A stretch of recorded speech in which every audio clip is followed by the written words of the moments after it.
Halos 25 toneladang ginto ang ibinenta ng Pilipinas mula Enero hanggang Hunyo ngayong taon. Ito raw ang pinakamalaking gold sale sa buong mundo sa nabanggit na panahon. Narito ang balita ni MJ Mondihar. Sa datos mula sa Best Brokers, isang online brokerage aggregator, nadiskubre na ang Pilipinas ang may pinakamalaking gold activity sa buong mundo sa nakalipas na 6 na buwan. Sinabi sa report na nagbenta ang Bangko Sentral ng Pilipinas ng mahigit 24 na tonelada ng ginto. Ito raw ang pinakamalaking bulto na nabenta sa mga bansang kasapi ng World Gold Council mula Enero hanggang Hunyo ngayong taon. Paliwanag na ekonomisang si Dr. Michael Batu, mahalaga ang ginto sa isang bansa. So halimbawa, kung gaano karami yung silver at gold na meron ng isang bansa, ganun ang measure kung gaano ka-valuable yung kanilang ekonomiya. Buwan ng Agosto ngayong taon, pumalo sa $2,500 per ounce o katumbas ng 140,000 pesos ang bentahan ng ginto. Pumatak naman sa $2,636 per ounce ang presyo ng ginto ngayong buwan o mahigit 140,000 pesos. Hunyo ngayong taon nang maitala ang pinakamahinang halaga ng piso kontra dolyar sa 58.78 pesos kontra $1. At posible raw na ginawa ang pagbenta para palakasin ang piso kontra dolyar.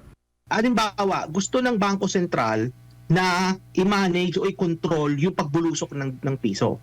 So, ibig sabihin, ayaw nilang paabutin niya ng 60. So, ano kailangan nilang gawin dyan? Kailangan nilang mag-supply ng US dollar sa merkado. Pagka nagpasok sila ng US dollar sa merkado, tataas ang supply, mangyayari niyan is hihina ang dollar, lalakas ang piso. Kapag mataas ang halaga ng piso kontra dolyar, bababa ang presyo ng mga bilihin sa bansa. Pero questionable ni Batu kung bakit ganoon kalaki ang binentang ginto ng Pilipinas. Kumpara daw ito sa ibang mga bansa na nag-iimbak pa nga ng ginto sa halip na magbenta. Ang issue dito is baka masobra-sobra yung pagbenta natin ng dollars na maubusan tayo ng ammunition, maubusan tayo ng bala to the point na wala na tayong gold na may bebenta kasi na-exhaust mo na. Ayon sa Central Bank, bahagi ng kanilang active management strategy ang pagbenta ng ginto. At sinamantala rin nila yung pagkakataon na gawin ang hakbang habang mataas ang presyo ng ginto sa merkado. Tiniyak naman ng Central Bank na hindi maapektuhan ng gold reserves ng Pilipinas sa kanilang hakbang.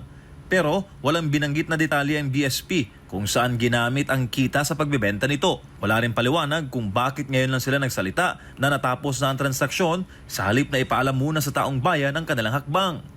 Ako ay nakukulangan sa kanilang pahayag na yan.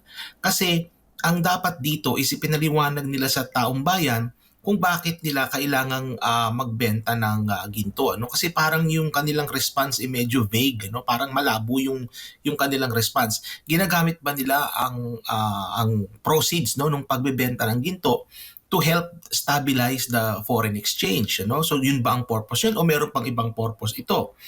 At nakikita natin dito sa issue na yan, nagiging reactive ang Bangko Sentral instead of them being proactive, informing the Filipino people about the true status of our economy. Ang Turkey ang may pinakamaraming biniling ginto sa unang quarter ng 2024. Nananatili naman ang Amerika bilang may pinakamalaking gold reserves sa buong mundo.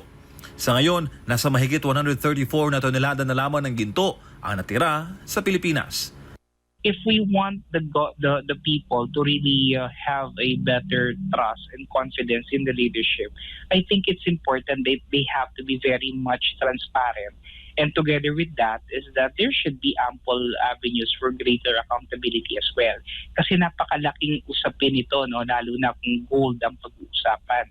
Para sa Diyos sa Pilipinas kong mahal, MJ Mondihar, SMNI News.